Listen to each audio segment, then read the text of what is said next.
হাতে যদি সময় থাকে ভিডিওটি শেষ পর্যন্ত দেখে যাবেন। এই ভিডিওটিতে এমন কিছু মূল্যবান কথা আছে যা আপনার জীবন বদলে দেবে। আপনি যদি জীবনে বারবার আঘাত পেতে থাকেন তবে নিজেকে দোষী ভাববেন না। শুধু মনে রাখবেন যে গাছের ফল বেশি মিষ্টি সেই গাছে বেশি পাথর ছুঁড়ে মারা হয়। যারা তোমার ক্ষতি চায় তাদের আঘাত করবে না, তাদের সামনে একটু হাসি মুখে বাঁচবে। দেখবে তুমি আঘাত করলে যা কষ্ট পেত ওরা তার থেকে বেশি কষ্ট পাবে।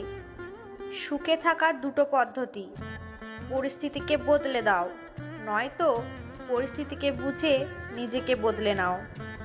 জীবনের তিনটি মানুষকে কখনো ক্ষমা করতে নেই: যে ভালোবাসার নামে অভিনয় করে, যে বন্ধুত্বের সুযোগ নিয়ে বেইমানি করে, যে বিশ্বাস নিয়ে খেলা করে। তুমি যখন বিপদে পড়বে তখন দেখবে রক্তের সম্পর্কের মানুষগুলোই আগে দূরে চলে যায়। বিশ্বাসঘাতককে গালাগালি না দিয়ে ধন্যবাদ বলুন, কারণ সে আপনাকে মানুষ চিনতে শিখিয়েছে। কখনো কখনো সব সত্যিটা জানার পরেও চুপচাপ মিথ্যেটাও শোনা দরকার। কিছু মানুষ কতটা নাটক করছে সেটা দেখার জন্য।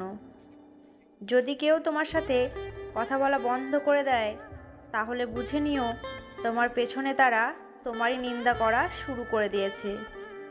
খারাপ সময়টা হয়তো অতীত হয়ে যায়, কিন্তু মানুষের খারাপ ব্যবহারটা কখনোই অতীত হয়ে যায় না।